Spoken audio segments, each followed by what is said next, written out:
오늘은 창립 기념일이자 추수감사주일입니다.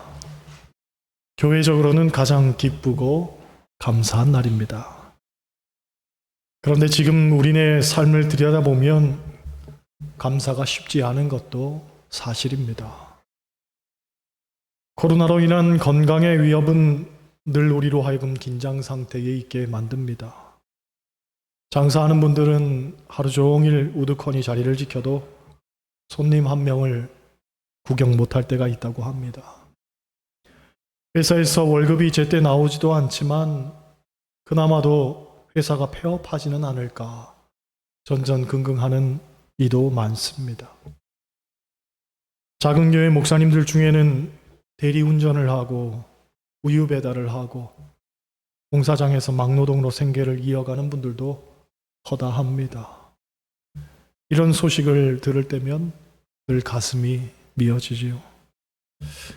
그런 일련의 상황들 속에서 오늘 감사를 선언해야 하는 목회자의 입장에서는 먼저 사뭇 미안한 마음이 들기도 합니다. 하지만 늘 그렇듯 그리스도인의 감사는 본질적인 감사이지 환경이나 상황에 휘둘리는 것이 아니라는 걸 우리는 분명히 알아야 됩니다. 오늘 본문은 감사의 장으로 유명한 시편 136편입니다.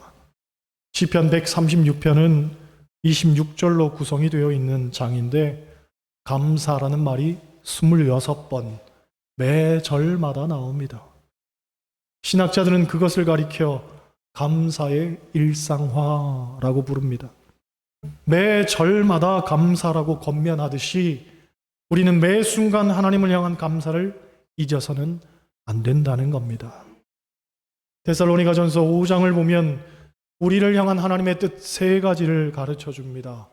항상 기뻐하라, 쉬지 말고 기도하라, 범사에 감사하라.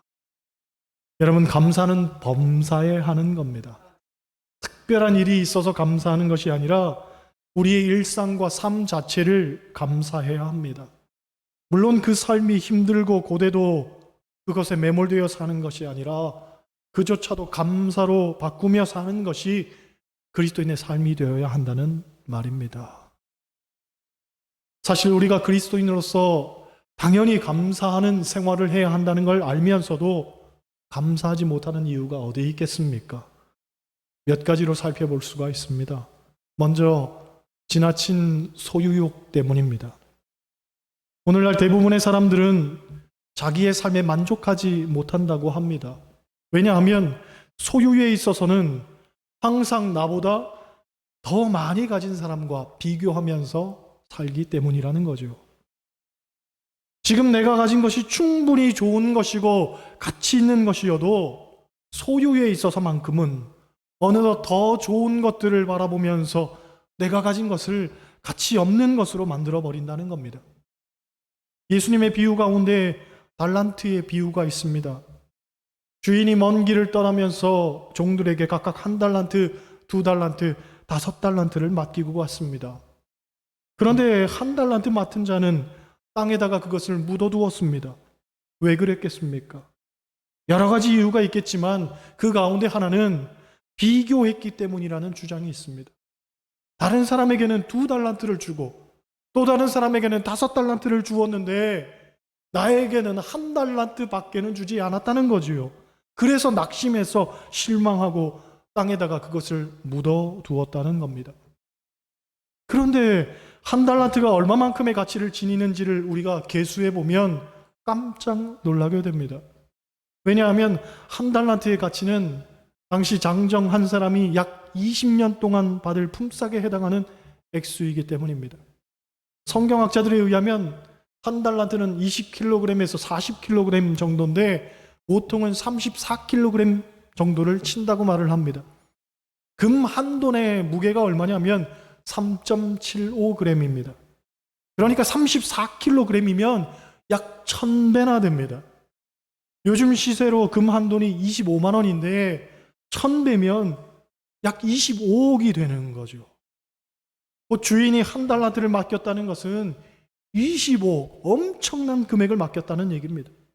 그런데도 50억 받은 사람을 보면서 또 125억 받은 사람을 보면서 섭섭하고 서운해서 언짢아서 기분 나빠서 땅에다가 그것을 묻어두었다는 겁니다. 얼마나 어리석습니까? 자기도 충분히 좋은 것을 받았는데도 남과 비교하면서 스스로 자괴감과 원망에 빠져버린 겁니다. 그렇습니다. 지나친 소유욕은 비교하는 것으로 인해서 우리에게 실망만 가져다 줄 뿐입니다. 그런데 재미있는 것은 이러한 소유욕이 꼭 더 많고 더 좋기 때문에 생기는 것만은 아니라는 거죠. 성경에 나오는 아합 왕을 보면 당시 그는 모든 것을 가졌던 사람이었습니다. 그런데 나봇의 포도원 때문에 근심하죠. 아합에게 포도원이 없었겠습니까? 포도원도 많이 있었을 겁니다. 굉장히 좋은 포도원, 나봇의 포도원보다 더 좋은 포도원이 분명히 있었을 겁니다. 그런데 다른 것이 아니라 나봇의 포도원, 그게 갖고 싶었던 거지요. 결국 거짓 증인들을 내세워서 나봇의 포도원을 뺏는 데 성공하긴 하지만 그것 때문에 심판을 받아 죽게 됩니다. 이 이야기가 주는 교훈 가운데 하나는 소유가 많다고 소유욕이 없는 게 아니라는 거죠. 얼핏 보면 아합과 나봇은 비교의 대상이 아닙니다. 부러워하려면 나봇이 아합을 부러워해야지 아합이 나봇을 부러워하는 것은 말이 안 되는 일입니다. 그런데 인생이 그렇더라는 거죠. 꼭 좋은 것, 더 많은 것, 더 가치 있는 것에만 욕심을 내는 것이 아니더라는 거예요. 사소한 것에도 욕심이 생길 수 있고 그것 때문에 불행해질 수 있다는 겁니다. 어떤 책을 보니 이런 얘기가 나옵니다. 어떤 남편이 바람을 피워서 아내가 생각하기를 도대체 어떻게 생겨먹은 여자하고 바람을 피우나 하고 만나봤더니 자기보다 못생기고 뚱뚱하고 교양도 없고 능력도 없고 애교도 없더랍니다. 아니 이까짓 걸 만나려고 바람을 피웠나 하고 생각하니 남편이 한심스럽더라는 거죠. 그러니까 바람도 일종의 소유욕이라고 한다면 더 좋기 때문에 욕심이 생기는 게 아니라 인간의 본성 가운데에는 근원적인 욕심이 있더라는 거죠. 때문에 우리의 욕심이 우리로 하여금 감사를 하지 못하게 하는 겁니다. 두 번째로 우리가 감사하지 못하는 이유는 교만하기 때문에 그렇습니다. 여러분, 성공이 자기의 노력 때문에 생각하는 사람은 절대로 감사할 수 없습니다. 내 힘으로 성공했다고 생각하는데 어떻게 감사할 수 있겠습니까? 그런데 사실 성공이라는 것은 모든 것이 잘 어우러졌기 때문에 되는 겁니다. 그것이 사람이든 환경이든 상황이든 혹은 소위 재수라고 하는 것들도 잘 맞아떨어졌기 때문에 성공한 겁니다. 물론 이것을 신앙적으로는 하나님의 은혜다라고 우리는 말합니다. 하나님의 은혜가 있었기 때문인 거죠. 사람도 환경도 상황도 심지어 운도 모든 것이 합력하게 된 것은 하나님 은혜 때문입니다. 새가 창공을 헐헐 날 수 있는 것은 새에게 날개가 있기 때문이기도 하지만 공기가 그 날개를 받쳐주고 있기 때문입니다. 공기가 없다면 날개가 있어도 소용이 없습니다. 물론 공기가 있어도 날개가 없으면 날 수가 없습니다. 그러므로 새는 날개와 공기가 함께 잘 어우러졌기 때문에 날 수 있는 거죠. 마찬가지입니다. 우리가 사는 것도 하나님의 은혜가 우리의 삶에 깊이 개입해서 우리의 모든 것들을 잘 어우러지게 만들어 주셨기 때문입니다. 나의 모든 삶을 하나님이 주관하셔서 합력하셨기 때문에 나의 성공도, 나의 부함도, 나의 모든 것들도 오늘 이렇게 이루어지게 된 거죠. 그러므로 우리는 마땅히 하나님께 감사하고 영광 돌리며 살아야 할 줄 믿습니다. 그런 면에서 보면 삶의 배후에 하나님 살아계신 것을 믿고 사는 사람은 늘 하나님께 감사할 수 있습니다. 반면 하나님의 존재를 부인하고 망각하는 사람은 하나님께 돌려져야 할 영광을 가로채고 한껏 교만해져서 스스로를 높이며 사는 겁니다. 여러분, 교만하면 안 됩니다. 교만하면 감사할 수가 없습니다. 그리고 감사하지 못하는 인생에게 하나님은 함께하지 않습니다. 셋째로, 감사하지 못하는 것은 습관의 문제입니다. 감사하는 사람은 언제나 감사하듯이 불평하는 사람은 언제나 불평합니다. 이런 얘기가 있죠.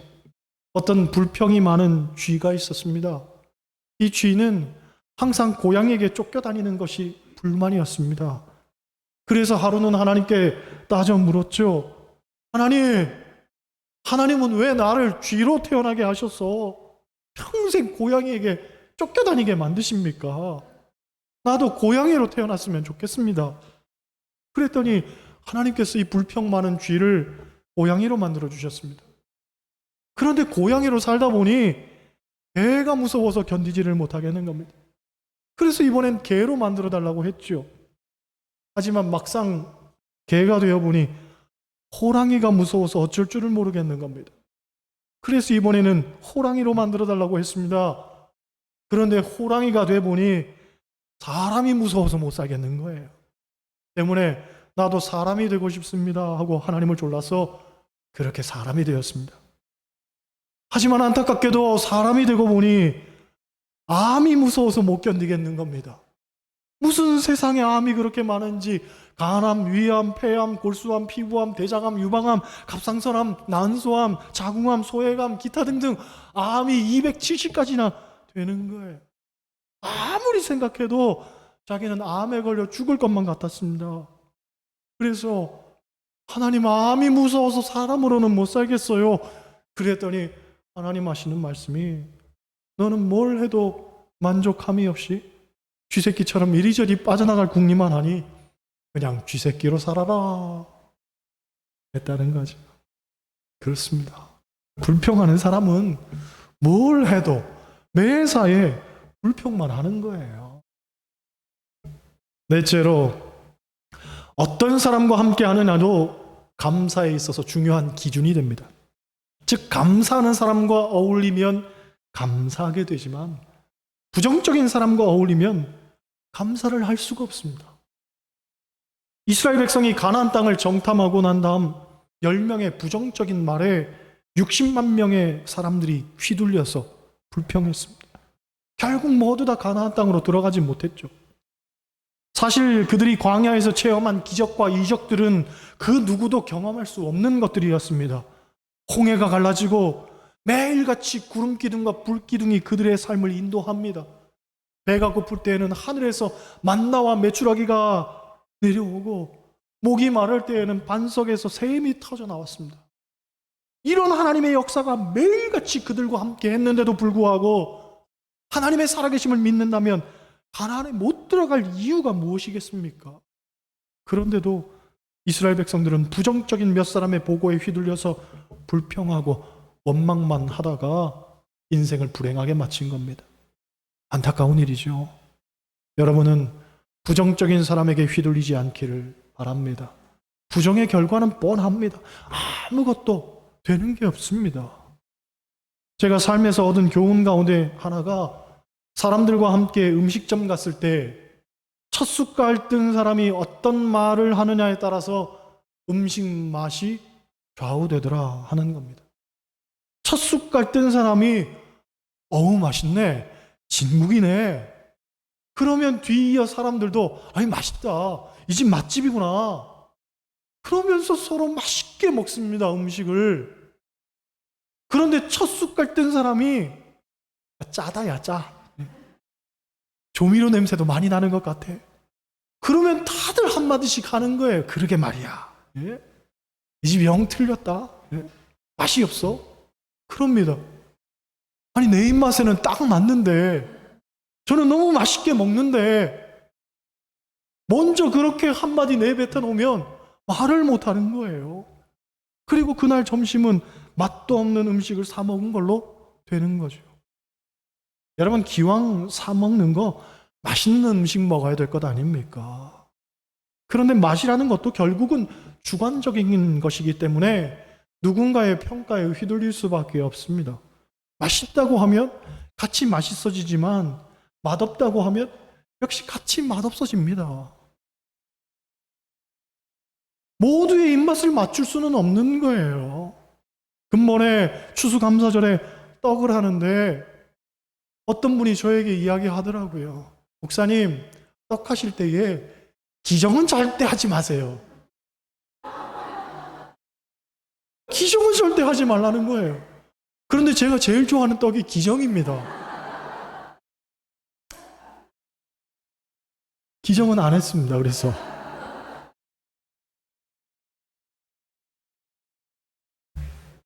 그런데 이것이 비단 음식에만 국한된 건 아니죠. 삶의 모든 일들도 일맥상통합니다. 감사하는 사람과 함께하면 감사가 나오게 되어 있습니다. 반면 불평하는 사람과 함께하면 매사가 불평거리인 거죠. 여러분은 감사한 사람이 되시기를 소원합니다. 그러면 감사하려면 어떻게 해야 하는가? 이것도 몇 가지로 생각해 볼 수 있습니다. 첫째로 하나님은 감사하는 자를 기뻐하신다는 걸 알아야 됩니다. 에베소서 5장 4절을 보면 감사하는 말을 하라고 했고, 골로새서 3장 15절을 보면 너희는 또한 감사하는 자가 되라 하고 말합니다. 빌립보서 4장 6절을 보면 너희 구할 것을 감사함으로 하나님께 아뢰라. 기도할 때도 감사로 기도하고, 골로새서 2장 7절을 보면 믿음에 굳게 서서 감사함을 넘치게 하라 하고 말합니다. 즉 그리스도인의 삶은 감사로 귀결이 되고, 감사하는 사람이 하나님의 백성이 되고, 감사하는 사람을 하나님은 기뻐하신다는 거죠. 여러분 항상 매사에 감사하시기를 바랍니다. 둘째로 우리는 감사를 표현하는 습관을 가져야 됩니다. 현대인들의 특징 가운데 하나는 감사를 모르고 산다는 겁니다. 그래서 은혜를 입은 자가 그 은혜를 모릅니다. 부모의 은혜도 모르고, 친구의 은혜도 모르고, 하나님의 은혜도 모르고, 그래서 감사하지를 못합니다. 어떤 목사님의 고백입니다. 이분이 시골에서 목회하는 분이라 사례비가 넉넉하지를 못했습니다. 하지만 생각하기를 내가 목회자인데 남들처럼 똑같이 살 수는 없잖은가 하고는 사례비의 10분의 1은 하나님께 11조로 드리고, 또 10분의 1은 어려운 사람들 구제하는 데 쓰고, 또 10분의 1은 어려운 목회자들 돕고 선교하는 데 사용하기로 마음을 먹습니다. 그리고 10분의 7로 생활을 하는 거죠. 마침 친구 목사가 가까운 곳에 개척교회로 오게 됐습니다. 그동안 마음 먹기를 없는 살림이지만 10분의 1은 어려운 목회자를 돕는 데 사용하겠다고 결심을 했으니 다른 사람 돕는 것보다 친구 돕는 것이 좋겠다는 생각이 들어서 그 친구를 열심히 도왔습니다. 밥 한 끼를 사줘도 제일 좋은 음식으로 대접했습니다. 왜냐하면 시골 개척교회에서 누가 그런 음식을 사주겠습니까? 하나님 섬기는 마음으로 최선을 다해서 대접했습니다. 평소에는 내가 못 먹는 것도 친구가 오면 맛집을 찾아서 좋은 것으로 대접을 했습니다. 그런데 언제부턴가 그 친구가 대접받는 것을 당연하듯 여기는 겁니다. 사소한 것에도 전혀 돈을 쓰지 않고 이 친구 목사에게 기대는 거죠. 그러던 어느 날 하루는 이 친구가 하는 말이, 야, 나에게 친구가 하나 있는데 너처럼 돈 잘 쓰는 녀석이 있다 하면서 이야기하더라는 거예요. 그 말을 듣고 이분이 크게 상처를 받은 겁니다. 하나님 섬기는 마음으로 최선을 다해서 섬겼더니 고작 듣는 말이, 너처럼 돈 잘 쓰는 사람. 얼마나 상처받는 일입니까? 그렇죠? 그때 이분이 깨닫기를, 그렇구나. 은혜를 모르는 시대가 되었구나. 내가 받는 것을 너무나 당연하게 받고 섬기는 사람의 형편은 헤아릴 줄 모르는구나. 남아서 넘쳐서 주는 것이 아니라 없는 가운데에도 최선을 다해서 섬겼는데 그것을 오히려 돈 잘 쓰는 사람으로 생각하고 낭비하는 사람으로 인식하는구나. 그 생각을 하니 마음이 얼마나 아프던지 말이죠. 그러니 사실 구제하고 남 돕는 것도 쉽지가 않습니다. 돈이 많아서 그러는 줄 사람들은 착각합니다. 나의 마음과는 정반대의 결과가 벌어지게 되는 거죠. 안타까운 일입니다. 여러분, 작은 것에도 감사하고 또 감사하고 또 감사하고 그런 여러분 되시기를 소원합니다. 셋째로, 감사의 조건을 찾아서 우리는 감사해야 됩니다. 디모데전서 4장 4절을 보면 이런 말씀이 있습니다. 하나님께서 지으신 모든 것이 선함에 감사함으로 받으면 버릴 것이 없나니. 감사함으로 받으면 것이 없다는 거예요. 그렇습니다. 무엇을 받든지 감사함으로 받으면 다 감사한 것이 됩니다. 할렐루야. 감사한 게 되는 거예요. 우리가 삶에서 감사를 헤아려 보면 감사할 조건들이 얼마든지 많습니다. 얼마든지 찾을 수 있고 얼마든지 캐낼 수 있습니다. 아니, 설령 그렇지 않다 하더라도 우리를 구원하신 하나님의 사랑은 변함없는 최고의 감사의 이유입니다. 이 감사는 근원적인 감사, 본질적인 감사죠. 우리가 구원받았다는 것이 얼마나 감사한 일입니까? 이런 말이 있습니다. 노래는 부를 때까지 노래가 아니며 종은 울릴 때까지 종이 아니고 사랑은 표현할 때까지 사랑이 아니며 축복은 감사할 때까지 축복이 아니다. 축복은 감사할 때까지 축복이 아니다. 축복은 감사하는 이가 얻게 된다는 겁니다. 우리에게 주어진 하나님의 축복, 여러분 감사함을 통해 누리고 사시기를 주님의 이름으로 간절히 축원합니다. 기도하시겠어요?